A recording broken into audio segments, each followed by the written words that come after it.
Hello, and welcome to Consider This with Oregon Humanities. My name's Adam Davis. I'm here with Jamelle Bouie. Jamelle, hello.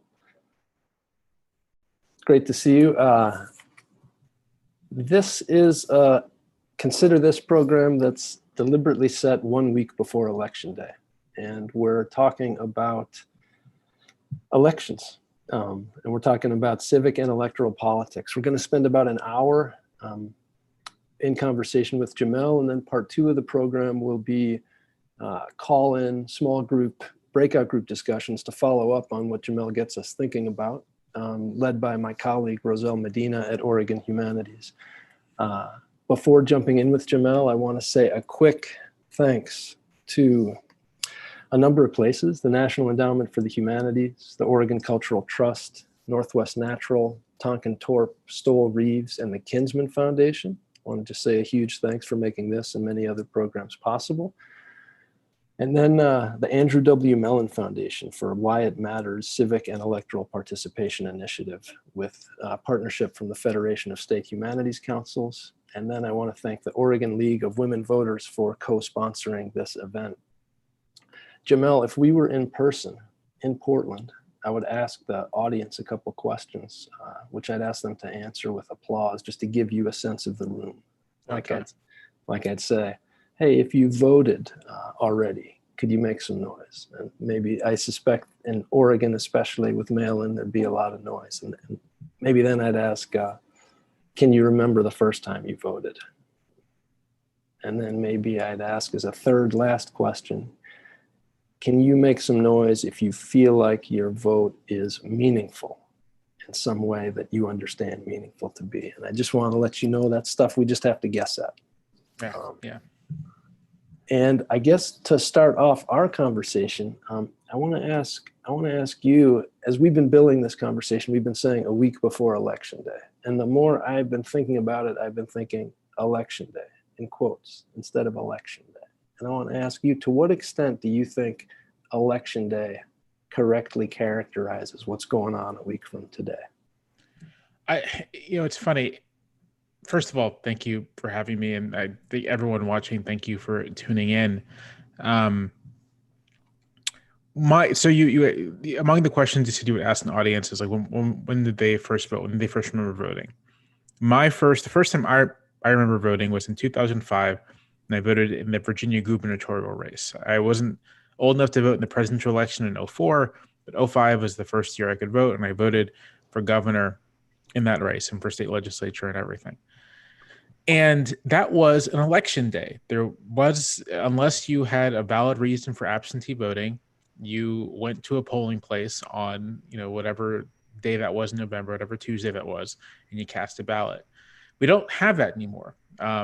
Most places in the country, you can begin casting a ballot some weeks before the election itself. In Virginia now, voting began in late September and is continuing. I think continued on into this week. So we don't really have an election day anymore. We just sort of have election season beginning when when states begin their early voting periods, begin sending out ballots to voters. And that election day, as we understand it, really should be thought of as like the election deadline. That is the last day that you have to cast a ballot. And after that, that's it. And then counting continues. And, there's been lots of controversy about counting ballots, but I think people should understand is that pretty much at no point have we ever really known the outcome on election night. It's always been a process of counting that's taken days, with final certification happening several weeks after after Election Day proper. So it's interesting because you're talking about both beforehand, several weeks, and then counting could go on a while. So calling it Election Day, it's changed. I was thinking about both of those, about how, first of all, many of us are voting before that. Second, I have no idea, no one seems to know how long it will be before we know the results. But then I was also thinking about the question of to what extent we might feel like we're electing the Senate, the House, and especially the president. Like, to what extent are we as individuals electing those office holders? You mean in terms of the weight of each individual vote? Yeah, the weight of the vote, the question of who can. That's, I guess, a good place to start. The weight of each Yeah. individual vote. That's the funny thing about voting, right? And this is sort of famously true that unless barring an incredibly unusual circumstance in Virginia, I think in 2018 there was a race, 2017, where it did come down to a coin flip because both candidates were literally tied in the vote. But barring something extraordinary, any given vote doesn't actually matter much for the outcome. It's votes in the aggregate that matter. But everyone should, I mean, I think everyone should still vote precisely because you never know which race is going to be the one where the number of votes matter. There's a certain amount of uncertainty in a competitive race.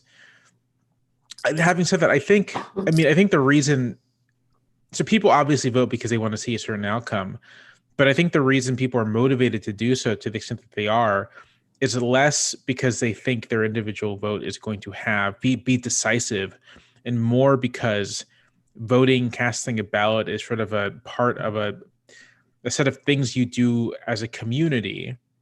It's sort of, this is, civic participation. It is a collective endeavor that we all do to sort of signal to each other our investment in this idea of self-government and this idea of choosing our leaders and that sort of thing. I think, right now, for example, you can't turn on a TV, you can't open up an internet browser, you can't do anything without seeing people urging each other to vote, talking about voting, saying that they voted. And that sort of web of connections to each other, that's the thing that I think gets people out to vote, and that's the reason to vote. And I think that to the extent that there are people who do not vote, it's in large part because they feel disconnected from that they don't necessarily see a connection either between their lives and the political process, or a connection between themselves and this community, this civic event. So it's interesting because what you just said made it sound like we're seeing like democracy flourishing. Every time you open a screen, there are people talking about voting. There are people urging others to vote. It seems like people are more engaged and communities are more engaged than any election I can remember, but it doesn't feel like democracy. I mean, it feels like something else is going on. So I guess I want to ask about how those two things go together, the sense of heightened engagement and the sense of what the hell's going on here. So there's what I'll call, I guess, the good kind of engagement, where people are going out to vote and participating in the political process because they feel like they have a sense of efficacy. They feel like this is what they want to do. They want to do this community activity. They want to work at the polls. They want to wear the button on their shirt and signal to everyone around them that they did this thing. And they're doing it out of a sense of commitment to kind of the shared project of governing ourselves. And then there's the kind of, for lack of a better term, the bad kind of participation, where you're voting really to stave off a very awful outcome. And I think that that's, for people on both sides, frankly, I think that's what we're seeing in this moment, a sense that this election is existential, and that you have to participate lest something awful happens. And that, I think, it's sort of, on one hand, it's good to see people participate, but then on the other hand, that does feel somewhat corrosive. And I think you can sense that, just as you said, in kind of the mood of the country right now, that this doesn't feel like a joyous occasion. It feels like not even like an obligation. It feels like something we must do to survive. Mm-hmm. I mean, I was in Chicago in 2008, and I remember that feeling. Now, I was I happen to vote for the side that won. And I remember, and in Chicago, it felt like a celebration. It felt like, oh, look at what we can do collectively. But I wonder how frequently, I guess I have now a question about participation related to the sense of either averting crisis or the shared project of governing ourselves. Does the idea of the shared project of governing ourselves turn people out? in your view? I mean, you have a long view. You've looked at lots of elections, lots of participation. Does the positive view lead to engagement? No, I think so. I mean, I think that's it does. When you see people attending a rally, when you see yard signs out, when you see these visible signals of political participation, I do think it encourages people to come out. It can encourage people to say, I support this candidate, and I see lots of other people who are like me supporting this candidate, so I think I'm going to do it too. I think those things are very powerful. I mean, this is, again, what I think generates participation in democracy is less any sense that your vote's going to be integral to the outcome, and more a sense of community participation.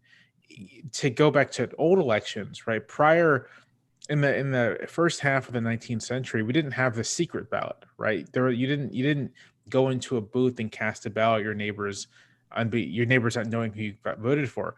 You either did a voice ballot, like you actually got into a room and someone said who is voting for Andrew Jackson, and everyone in the room raised their hand and they counted, and who was voting for John Adams, or who was voting, I forgot who Andrew Jackson ran against in 1828. I think it was John Adams. Who's voting for John Quincy Adams, rather. Who's voting for John Quincy Adams, and you raise your hand, or you don't.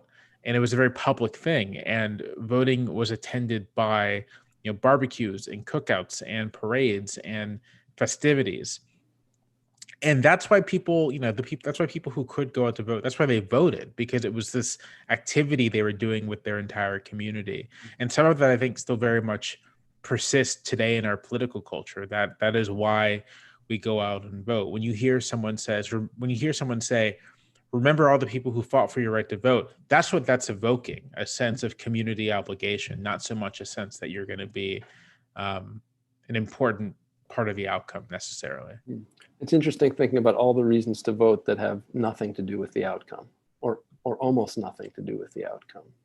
And it makes me wonder about other pieces of the kind of democratic ecosystem. Like you say, like putting up a yard sign, potentially serving on a jury in a funny way. There are all these ways we can show up and try to shape our community collectively and as individuals. And voting, I guess now it comes in a season, as you said. Do you think voting is the signal democratic act, or would you put other kinds of activities above it in terms of either priority or symbolic value? That's a great question. Voting is a funny thing, and I feel like I'm going to be using this phrase a lot. It's a funny thing in the same way that an individual vote doesn't really matter all that much. Voting is a funny thing in that, in terms of, well, ideally in terms of civic engagement, it is the lowest bar to clear, right?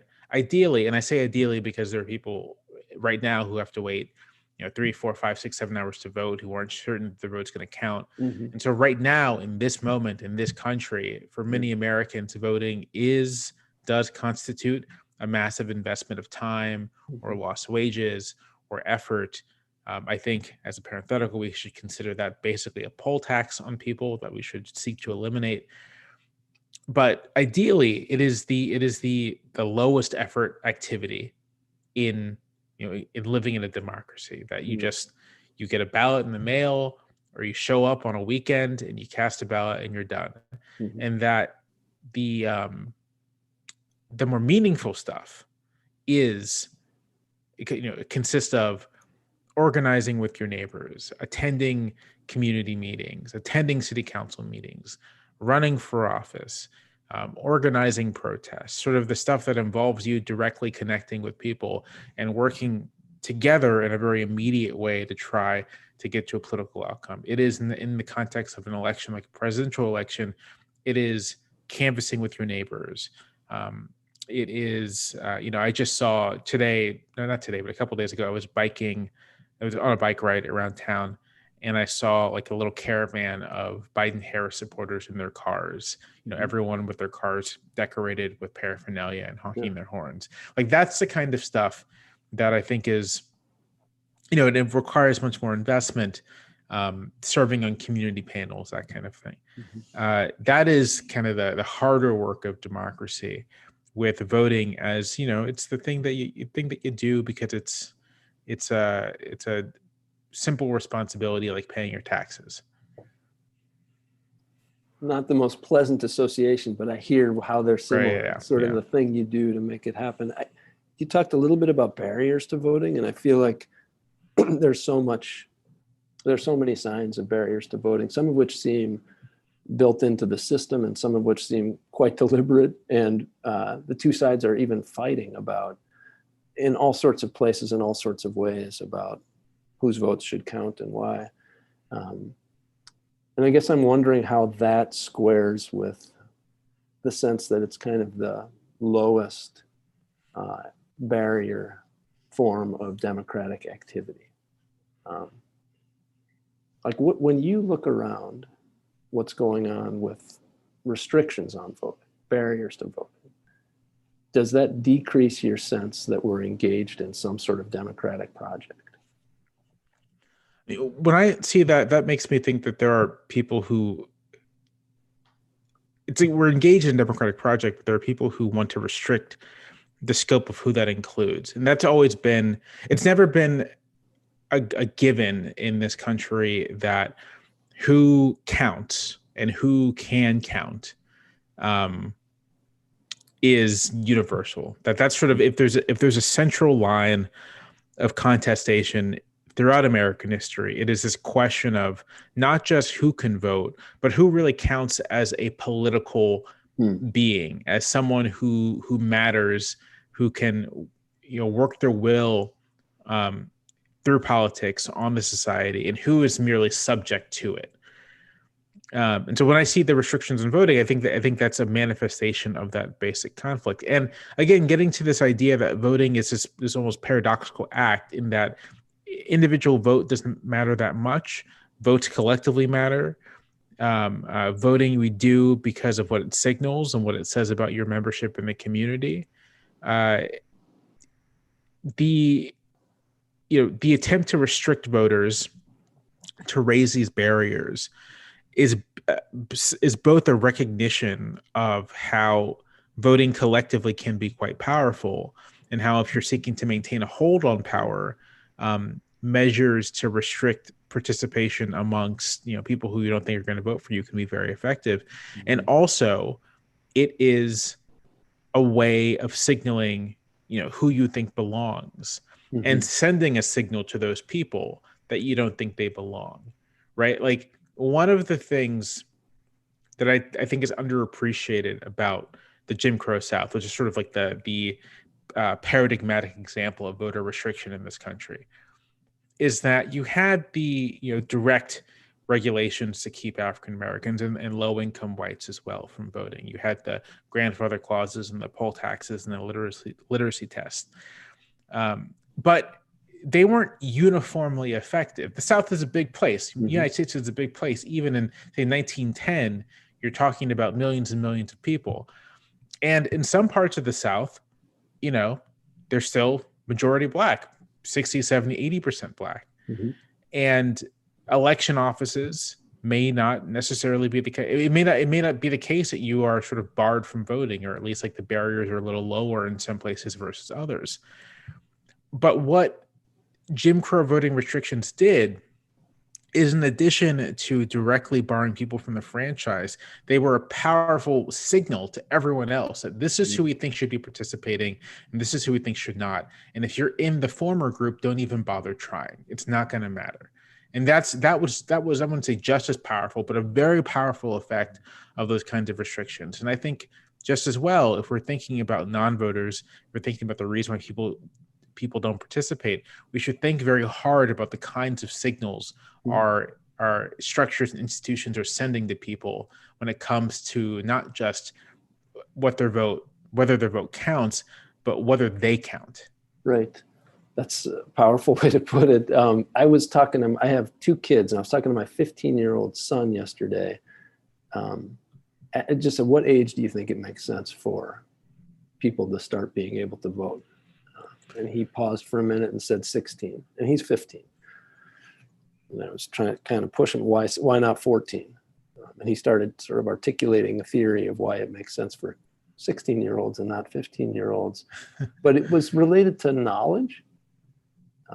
which doesn't seem, I mean, and then, so then it just made me think, what is the theory behind who ought to be able to vote and who ought not to be able to vote, as you understand it? And I don't mean necessarily the theory, like what makes sense about who can vote and who can't. Right. I think right now, so I don't think in terms of the status quo that anyone's really, not anyone, but in terms of our laws, there's not really a bunch of a theory behind it, right? It was that, 21 at the time, universal white male suffrage emerged, was kind of, that was the age of adulthood. And so that was the age. It was lowered to 18, as you know, after the Vietnam War, during the Vietnam War, where protests over, 18-year-olds being drafted and killed, but not being able to vote, that became a major cause, and we lowered the voting age to reflect the responsibilities we give to 18-year-olds. But that's sort of where it stands. Just like this idea that if you have certain responsibilities, then you have a say in the society. But I think there's an alternative way of thinking about who can vote and when someone should be able to vote. And my sense of it goes basically to, do you think of yourself? Who can think of yourself? What is the age at which people begin to think of themselves as political subjects, not just subject to parents or schools or whatnot, but subject to a society? Mm-hmm. So one of my favorite it's not a little historical story, but it's a story. One of my favorite historical stories is the story of the drafting of the South Carolina Constitution of 1868, I believe, the Reconstruction Constitution in South Carolina. And it was drafted by a collection of men, sort of white Republicans in South Carolina, freed blacks who had come north to participate in the Reconstruction Project, northern whites who had come down, members of the Union Army, and then a large contingent of formerly enslaved people. Now, this is sort of unprecedented kind of in Western history, that you just had a large slave class, liberated, emancipated, that then immediately begins participating in the political process as an equal. Mm-hmm. And at the time, there were many, many people who said essentially, these people they can't participate. They don't have the knowledge. They don't have the experience.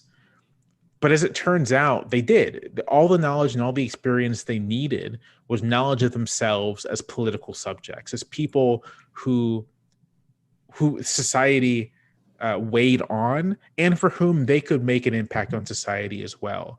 And they, these formerly enslaved people, not just in South Carolina, but in many southern states, end up drafting these constitutions that end up being in effect for the next several decades, even after the end of Reconstruction, even after the beginning of the imposition of Jim Crow. Many of these states are still using these constitutions drafted in part by enslaved people because they were so strong and comprehensive and could accomplish the things that elected officials wanted to accomplish. And that, to me, is very much a story of where the basis for sort of like the right to political participation comes from. It's in part a natural right. We just have it as being humans in this society.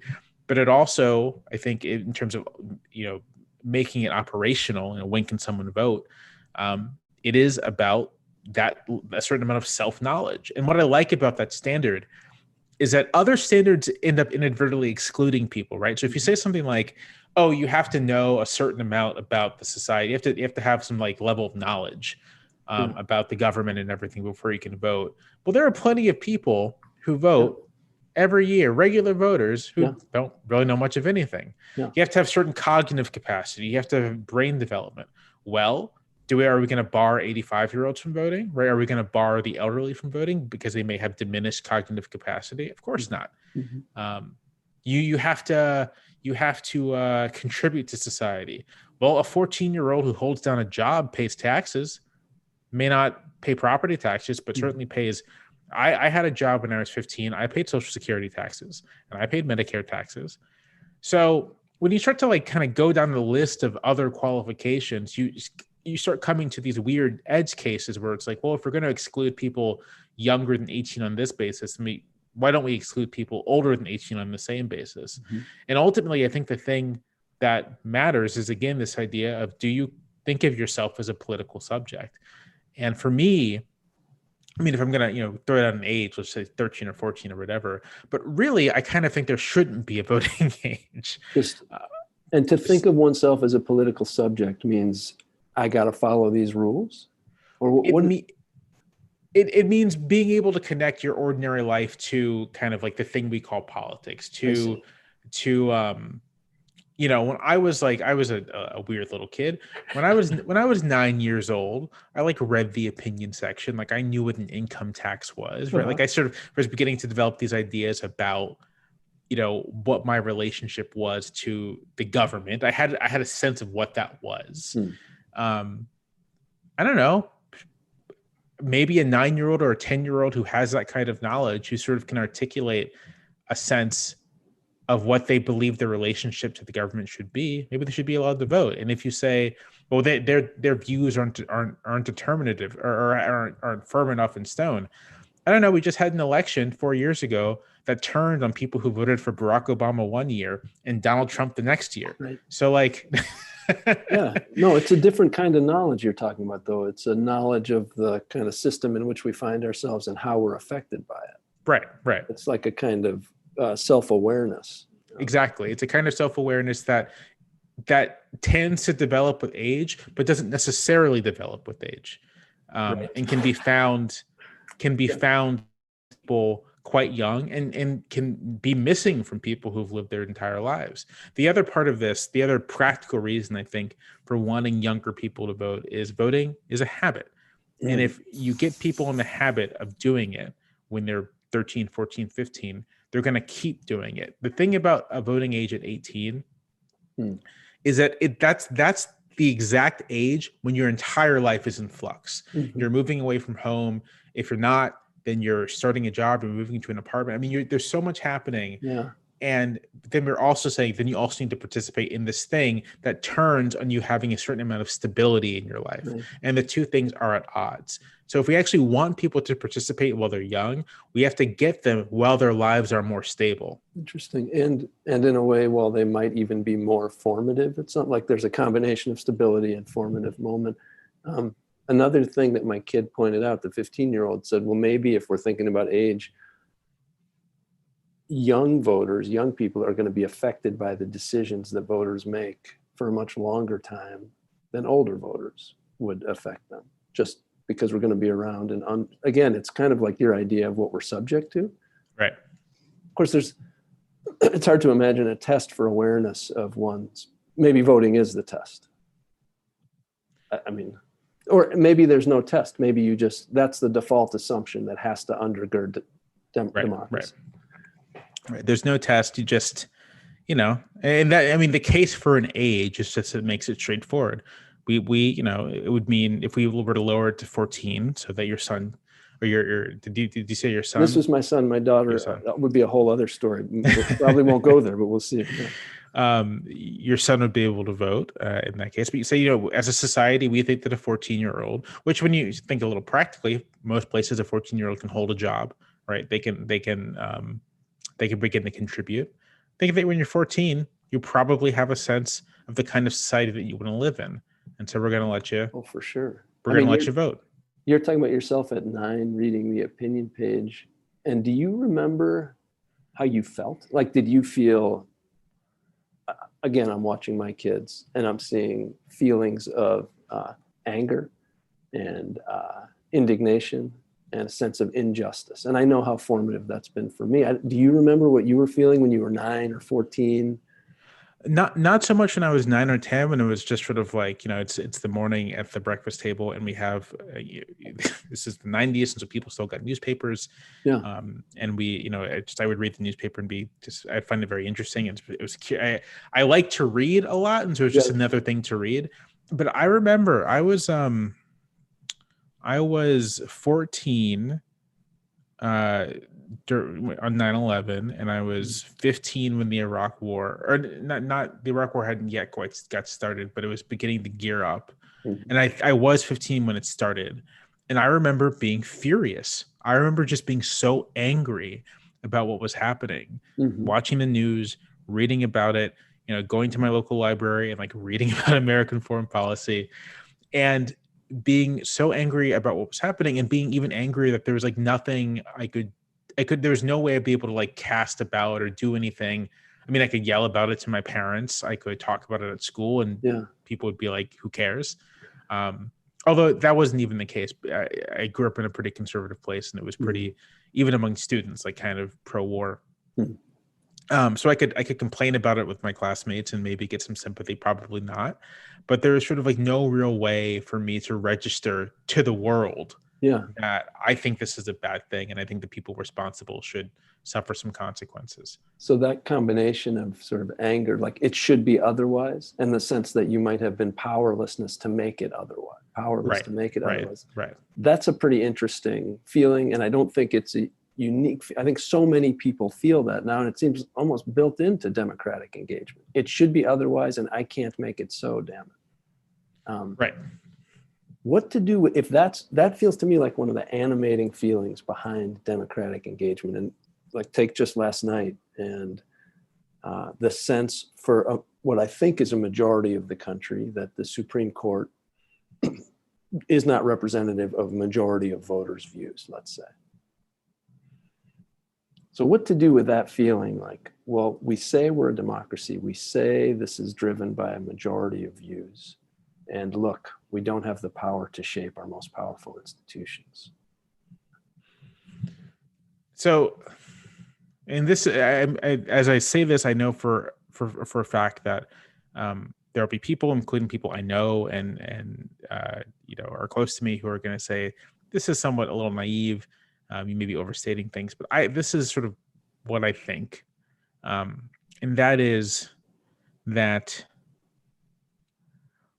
sort of collective democratic participation, and this isn't just voting, this is sort of the whole sort of world of activities we can do, of the things we can do, can have a real impact, even against institutions, even in situations where it feels like it is impossible, can have, I think, the kind of impact that can move an entire country.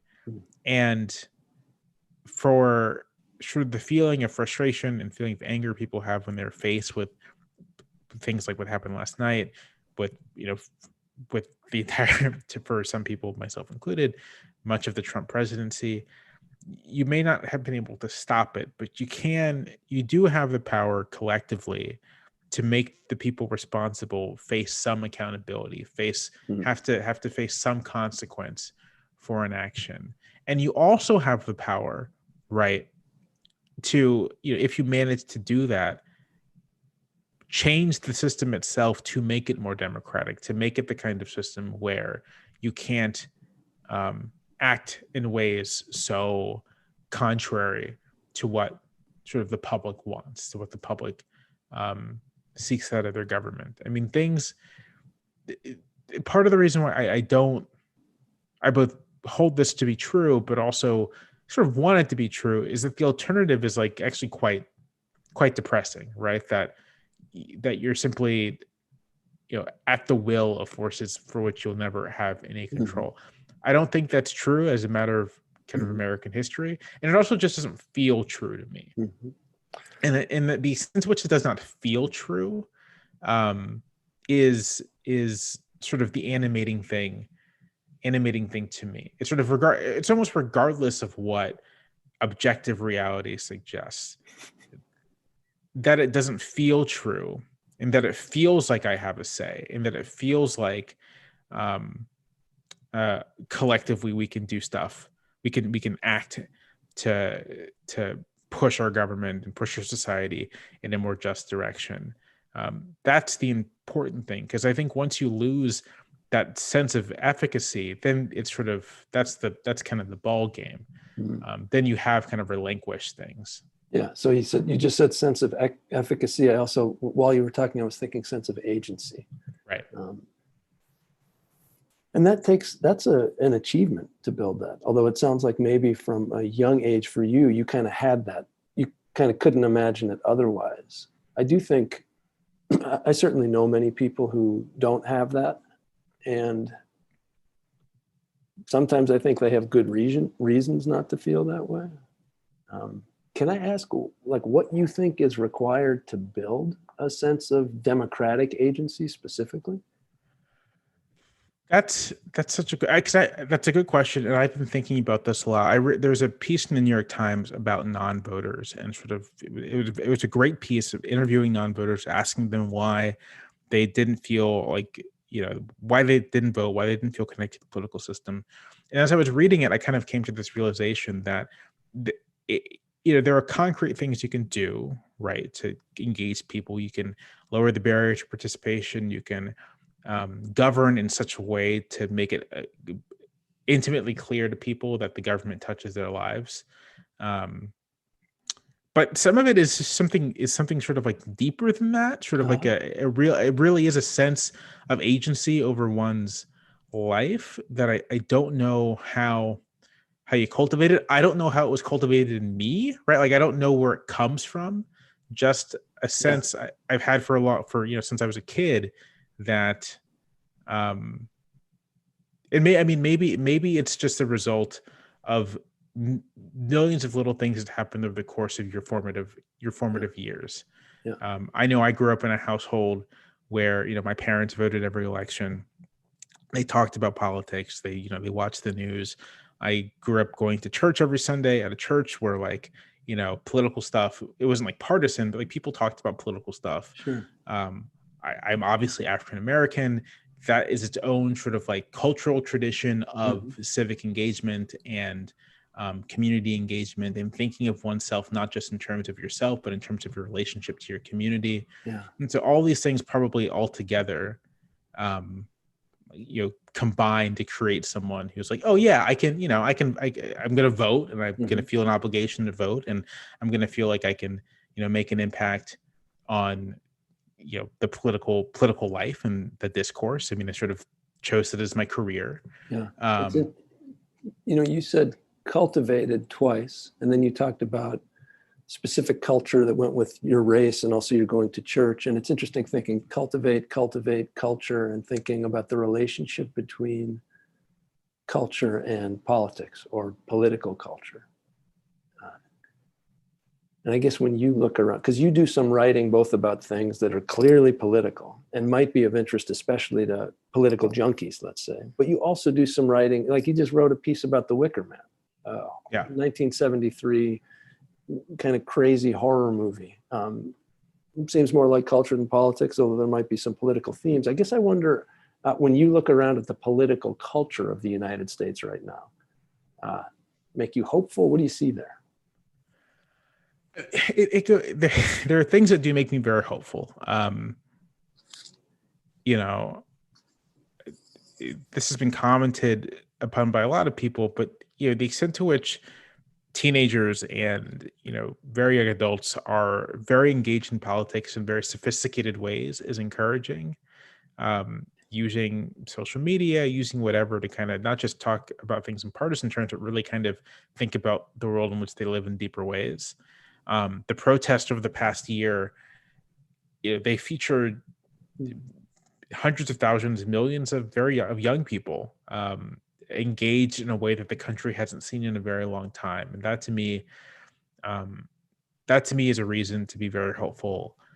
If you want to go back further, I think one of the most important things that happened to happen in the wake of the president's election and inauguration was just the Women's March, that millions of people across the country, across the world, collectively said, declare that they are opposed to this president, and they want the political world to know that opposition exists. And I strongly believe that those marches helped set a tone that was detrimental to the president, that there are political actors with actual power who acted differently because they witnessed what happened. So all that stuff is very encouraging to me. The less encouraging stuff is the degree to which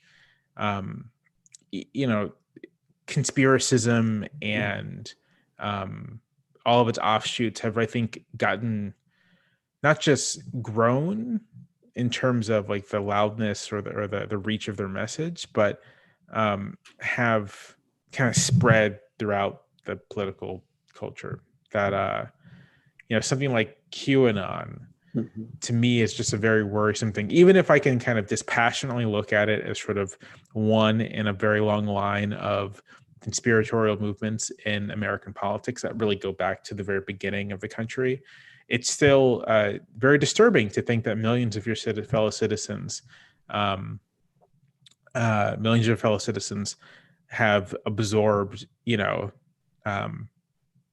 these unhinged beliefs with like very disturbing implications.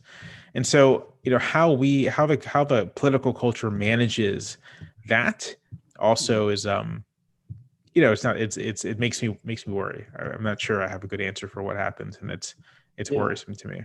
I mean, it's interesting to think about what you just said, and that like the political culture kind of, I think there is no change in season for political culture. It's more gradual and probably more lasting.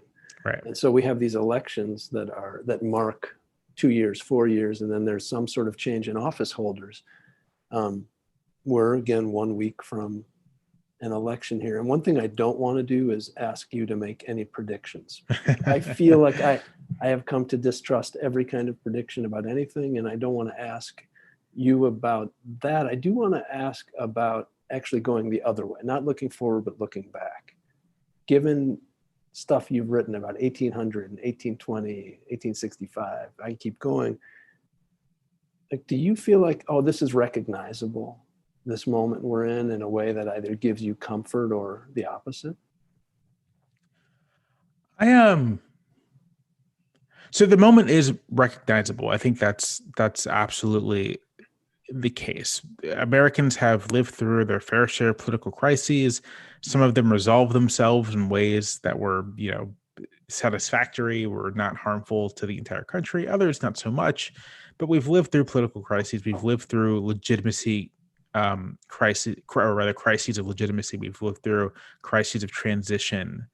And so it's familiar. One of my kind of guiding lights when I'm writing about history and trying to think historically is to always remember, and this is going to sound like a bit of a truism, but that the past happened and that it doesn't repeat. It doesn't even really rhyme. I really like that aphorism from Mark Twain, but I'm not even sure it's true. That the past is the past and happened. The people within the past are in very important respects fundamentally different than we are. They have different worldviews. They see themselves in relation to the world in different ways. This is a useful habit to get yourself into when you're trying to think about people, say 300 years ago, is to imagine 300 years from now and someone trying to understand how an American living in this period would have thought about, trying to understand how they would have thought about Twitter, or how they would have understand their relationship to computers, right? You don't just need to know what a computer is. Yeah. You need to know kind of the varieties of computer. You need to know the relationship a typical person would have had to a computer over the course of their life up to that point. You would have had to know how computers are represented in pop culture. You'd have to basically begin to completely reconstruct the person's cognitive and cultural and political landscape in order to answer the simple question of how did they relate to a computer. And so if you think of it in those terms and asking, how did a American in 1801 react to the presidential election the previous year, requires so much reconstruction of a world that no longer exists as to make it equivalent to going to a foreign country. And so that's sort of the thing I have in mind when I'm thinking about these things. And that's all to say that for as familiar as something may seem, it's also true that this is different. Yeah. This is not the sequence of events we're experiencing right now have never happened before in American history. Also a bit of a truism, but also it's true. And so for as much as we can use the past to help inform sort of, why certain mechanisms are happening the way they are, what are certain dynamics that have been true in the past, we also just have to contend with the fact that we don't know how this is going to unfold. Yeah. We don't know what the outcome is going to be. And there are underlying forces and underlying dynamics for which, we may only have some awareness, and that we may not really be able to grasp until, maybe long after we're dead. So it's interesting to think then, I think in any regime, but especially in a democratic regime, it's transition moments that are the most susceptible to who knows what. Like they're the moments you go into and you go, we hope this works. It has worked before. We don't know if this is a transition moment or a success. It's going to be some kind of transition. We don't know how dramatic. Does it feel to the extent that you gauge this, does it feel to you like, do you have confidence that we're going to walk our way through whatever happens after this election? I could say walk through it democratically, or walk through it to use a word that's taken on a really negative tinge, in an orderly way. What's your sense of how we're going to walk through it? I don't know, to be completely honest. I think we are in a moment of transition. I think that sort of the United States, first, we're in a moment of flux and change, just in these very kind of fundamental ways. The demographics of the country are changing. We're sort of seeing the effects of past crises, the financial crisis. Mm-hmm.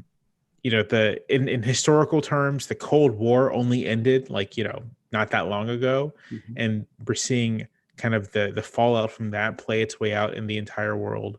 Mm-hmm. So much is just changing, and our institutions are struggling to keep up.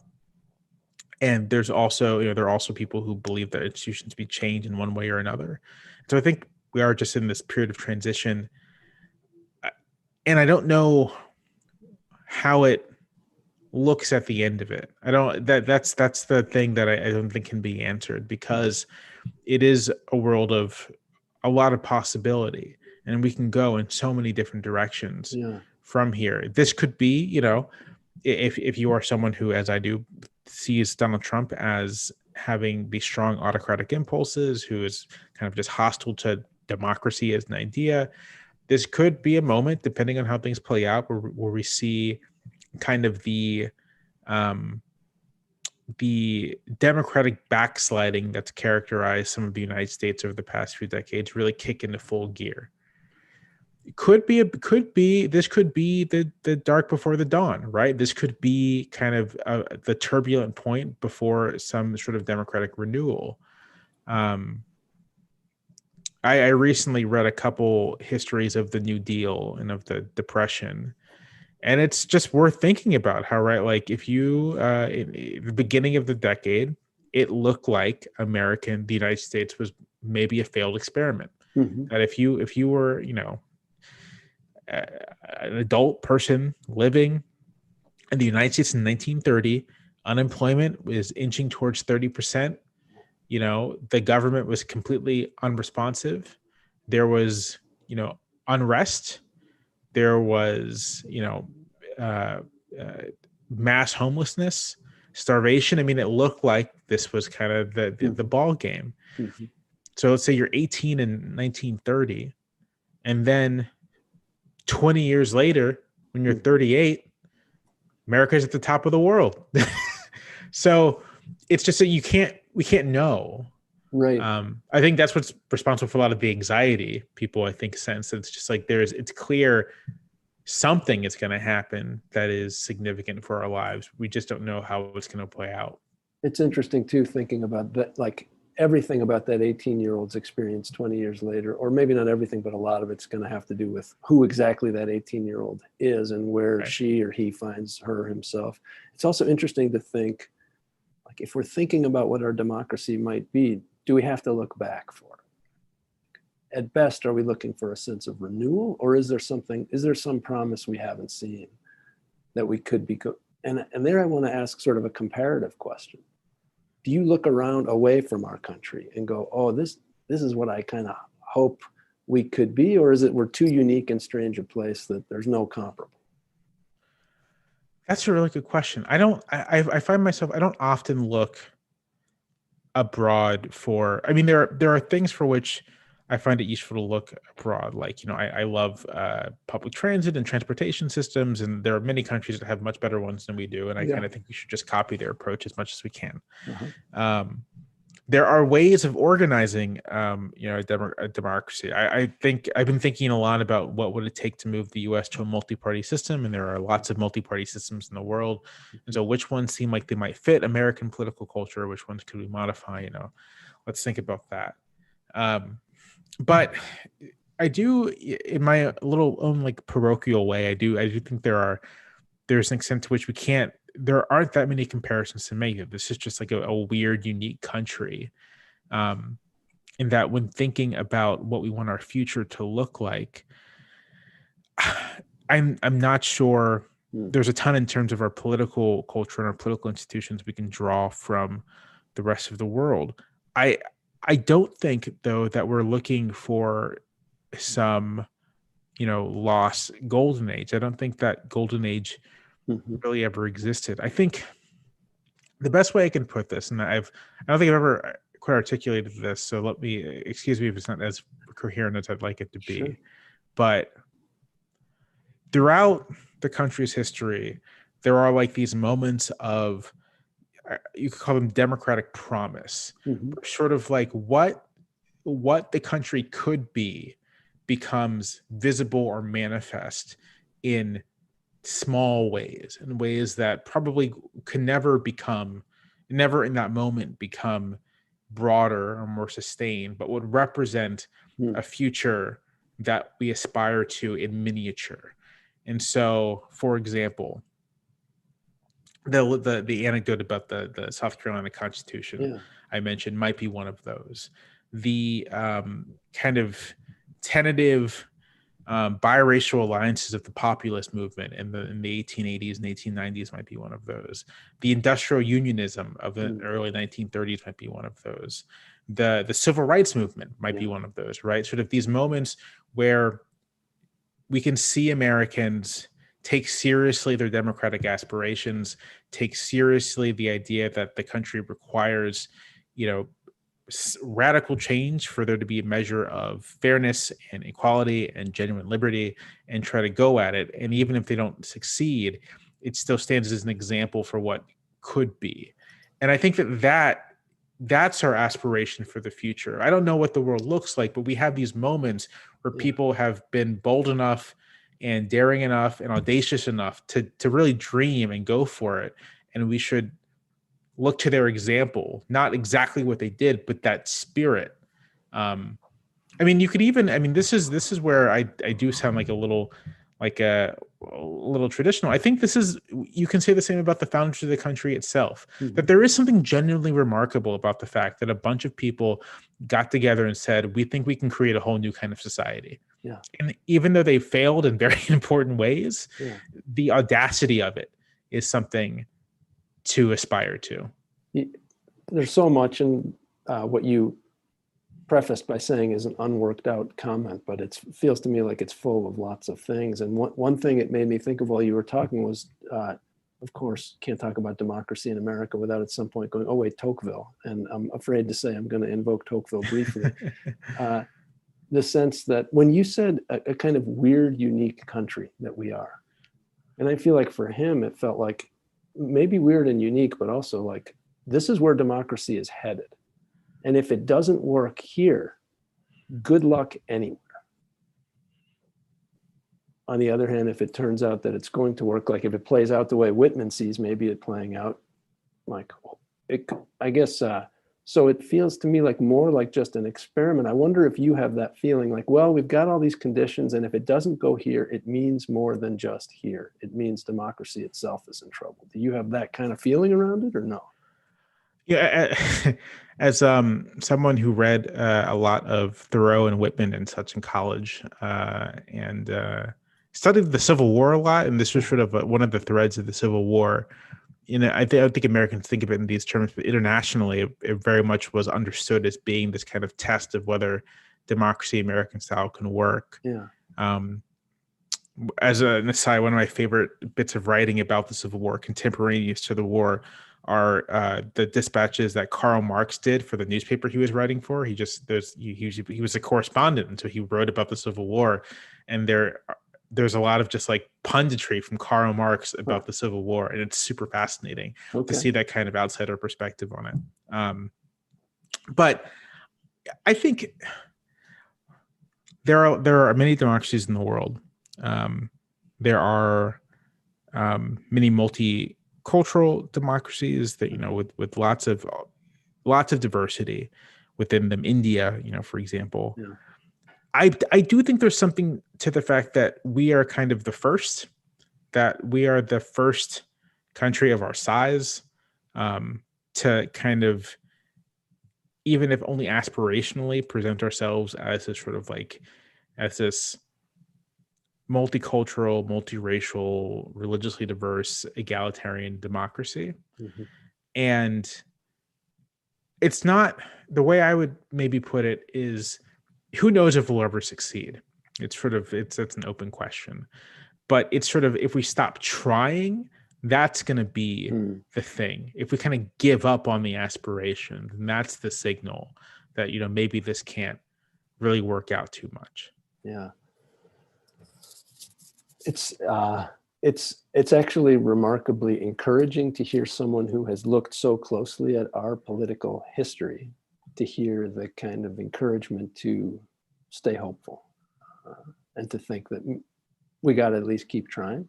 I remember hearing Nikki Giovanni at one point say very briefly, America, it's a good idea. We got to keep working on it. That was how she said it. And I think she was saying, yeah, we've fallen short in too many ways to name, but there's something there we got to keep working after.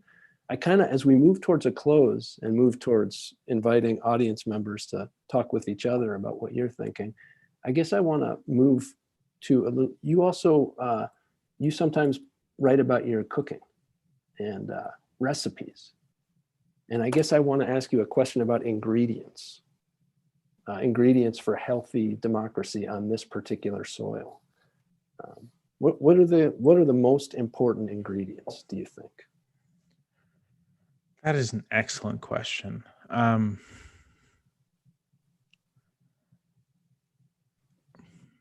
It's, you can talk about institutions, and you can talk about kind of how we design, democratic governance and whatever, and that's all important too. But I think that the ingredients are much more elemental. They are, first of all, recognizing each other in this society as, equals worthy of dignity.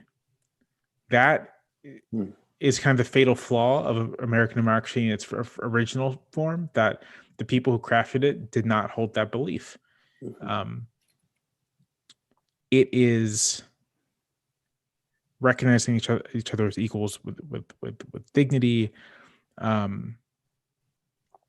recognizing, and what follows from that, I think, is a commitment to not just our individual advancement, but our collective flourishing, our sense that we exist in a community together, and that the community is only as strong as its weakest link.